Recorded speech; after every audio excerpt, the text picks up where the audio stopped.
Right, so back to these drop fuel tanks from Super Sabre jets. I've not actually found any actual pictures of them in real life, and you know what it's like when you're busy doing things, especially in the 1960s. One didn't have a camera around, or certainly not a mobile phone with a camera picture taking facility like you have nowadays. So I don't think I took any pictures. Oh, there's a few. I built some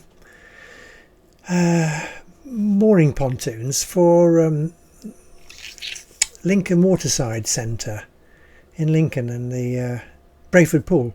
There are some pictures there, so I'll dig those out. But they're not, you know, you can see them attached to a floating pontoon, but you can't see them in the raw. Anyway, we didn't buy any more of these. I just stuck to the ones I got from Archie Marshall, and I do, looking back, I do really regret not getting involved with him a lot more, because I've never had such a profitable thing in my life as those drop fuel tanks. They bought them for next to nothing and sold them for not a lot and made money, you know. Hard work, cleaning them, getting them out, and I built a trailer to carry them. Well, I converted a trailer that I got and put a frame on it, and it was a trailer that went to Scotland. Yeah, it was a trailer that went to Dundee, but I put a frame on it to carry these tanks in the time I had it. Okay. Oh yes, and I bought a Rover 90 to transport them with. You know, Rover 90 was less than 100 quid in those days. Beautiful Rover, solid. I mean, the Rover 90 I bought, I never put a spanner on it. All the time I had it for like a year and a half. And I was trundling these tanks up and down the country. I mean, I went to Brighton area quite a lot with them, to a chap down there who wanted them to sell on. Right, these 10 tanks were going to London, well, North London. And they'd been bought by a chap who was building a fairground ride. You know, a lot of fairground people build their own rides, or they used to do. And this was a rocket plane ride, you know, where they go round in a big circle, and they go up and down as they're going round and round and round and up and down and round and round. So you've got like a joystick between your legs and this rocket plane, and you can pull it and it takes you up, you know, as you go, and you go around a big circle, and you can go up and down. You can control the up and down bit, which is like hydraulic ram on the long arm. And the chap who owned it is controlling you going round and how fast you went.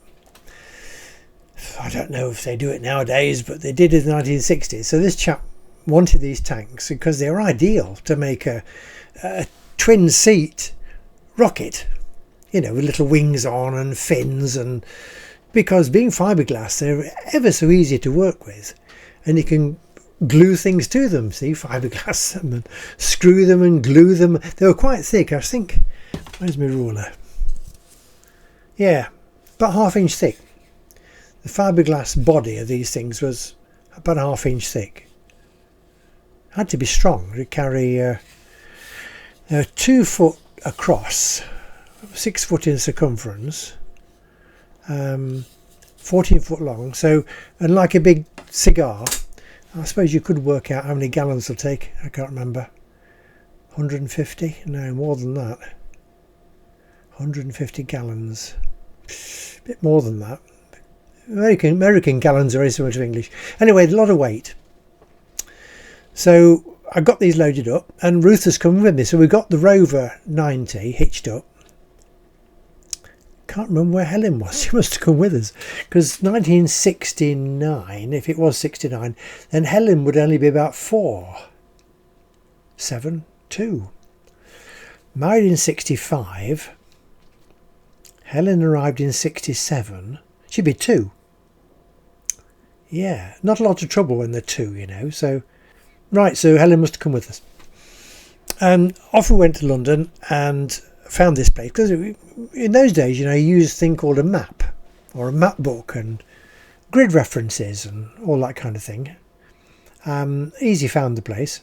And of course, traffic in 1968, 69, the traffic wasn't terribly congested like it is now, nothing like. So we found this place where he was living, which was in a pub yard, behind a pub in North London. I can't remember which part of North London it was, but popular area.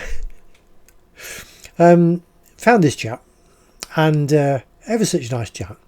And then in the corner of his yard, there was this rocket plane ride, partly built with a big central turret, and he got a thing that went round, and he got the metal arms,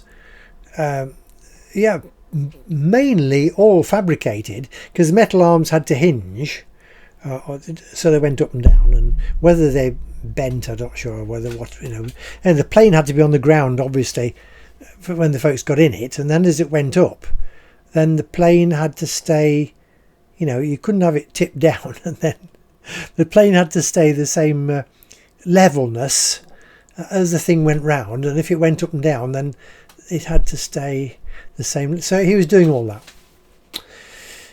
and I think he was going to use the lugs to mount this thing on, because the locating lugs were really, really, you couldn't beat them for hanging these things onto something, and it was the centre of balance. Well, the funny thing was, his wife asked us if we'd like, a cup of coffee and some cake or something like that. So I helped matey unload them. We got them all unloaded and put in the corner of his yard. And then there was a terrible kerfuffle. Kerfuffle. It's surely you know what kerfuffle means.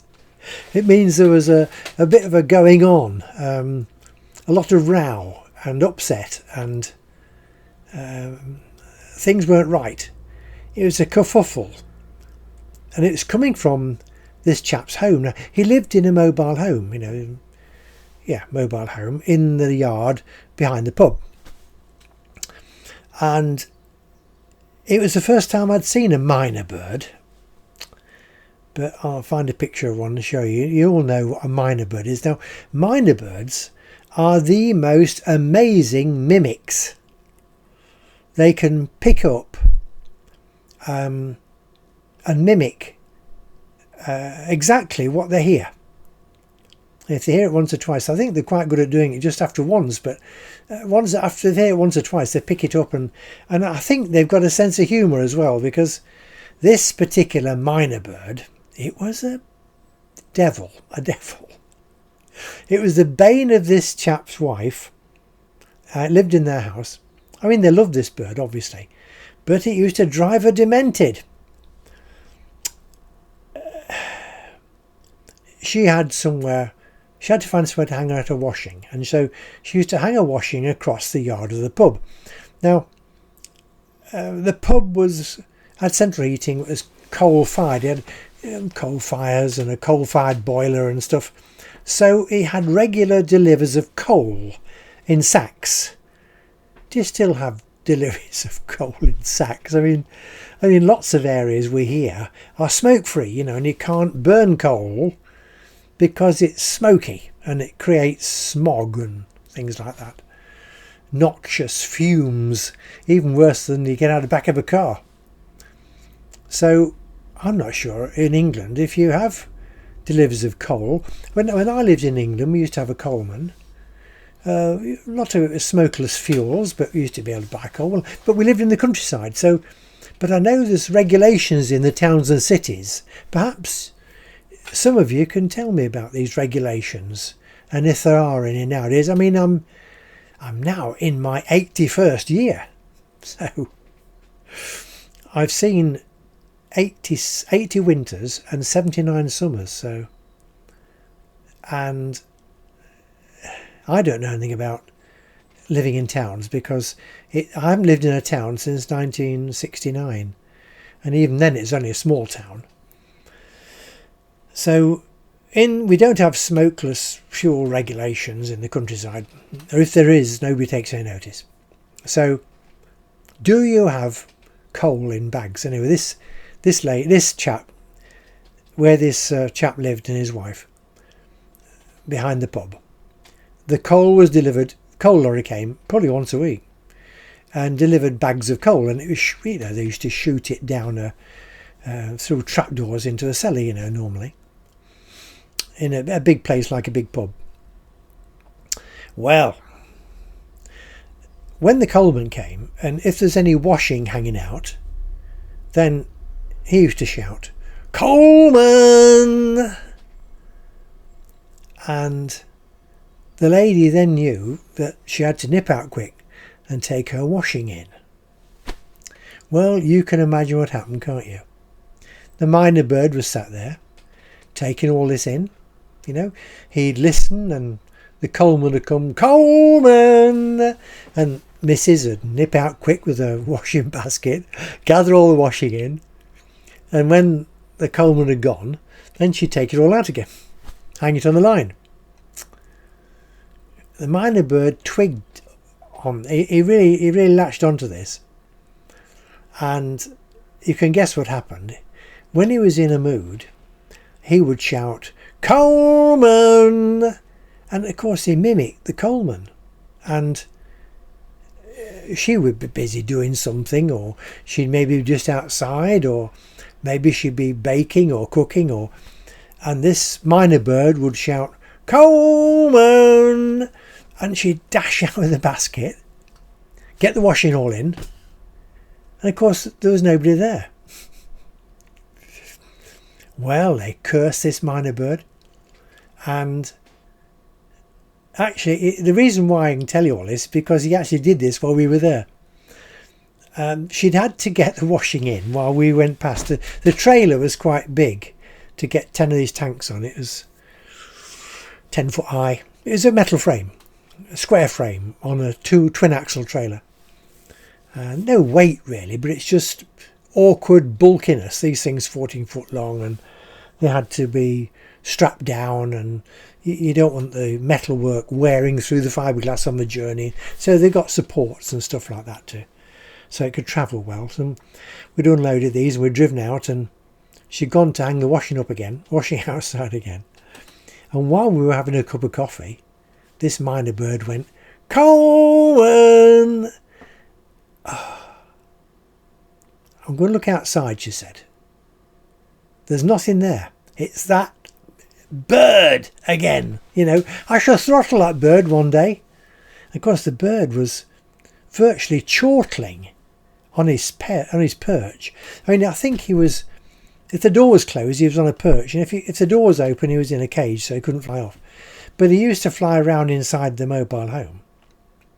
Quite big, you know, these mobile homes, great big lounge at one end, you know, and 2 double bedrooms and big bathroom and big kitchen. It was a big one. Was as these showman chaps, you know, they live in all their lives, so they need some space. So